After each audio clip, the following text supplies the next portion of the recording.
உங்கள் favourite TV ஷோக்களை இனி miss பண்ண தேவையில்லை. ZEE5 இல் முற்றிலும் இலவசமாக காணுங்கள். இங்கேயும் எப்பொழுதும். நேரம் போய்கிட்டே இருக்கே. இந்த பரணி எதுவுமே சொல்லாம உள்ளேயே இருக்காளே. ஏதா, நான் அந்த சாமியும் பரணியும் சரிசமமா தான் நினைக்கிறேன். அந்த சாமி நம்ம பிள்ளைய எப்படியாவது காப்பாத்திரும். பரணி கைவிட மாட்டாத்தா. கண்டிப்பா பரணி எசக்கியை காப்பாத்திருவாத்தா. நீ தைரியமா இரு. நான் ஒரு கோடிக்காரி. எப்ப எனக்கு கனவு வந்துச்சோ அப்பவே நான் கிளம்பி வந்திருக்கணும். நான் தான் லேட் பண்ணிட்டேன். என்னைய சொல்லணும்.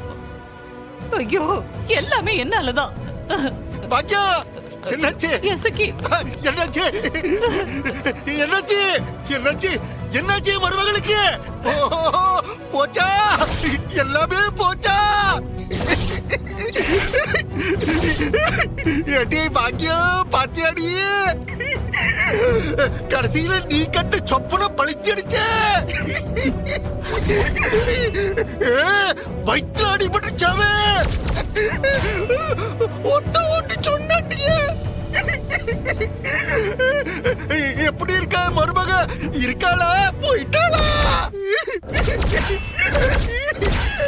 வாய முடிக்கிட்டு சும்மா இருங்க.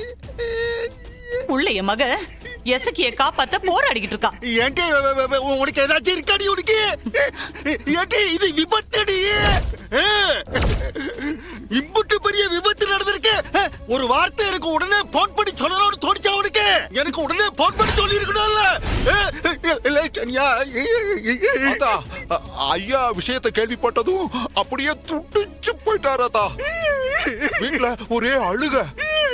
கீழே உளுந்து புரண்டு தலையா அடிச்சுக்கிட்டு அழுதாரு. நம்ம ஐயா அப்படியே அழுததை பார்த்ததும் எனக்கே கஷ்டமா இருந்துச்சு. வாரம் நடிச்சு காட்டி கொடுத்துறாது இல்லையா?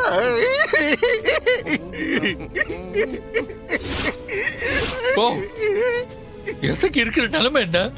நாங்க என்ன பாடுபடுதோம்? இப்ப உங்களுக்கு போன் பண்ணாதான் முக்கியமா? முத்துமணி, அது ஓம் புள்ள இல்ல, என் பேர புள்ள. இந்த வீட்டு வாரிசு இல்லையா? இந்த விஷயம் உடனே எனக்கு தெரியாண்டாமா? பாண்டி, உன் அப்பங்கிட்ட சொல்லி வை. தேவையில்லாம இங்க வந்து விஷயத்தை திசை திருப்ப வேண்டாண்டு. ZEE5 ஆப்பை டவுன்லோட் செய்து அனைத்து எபிசோடுகளையும் இலவசமாக பாருங்க.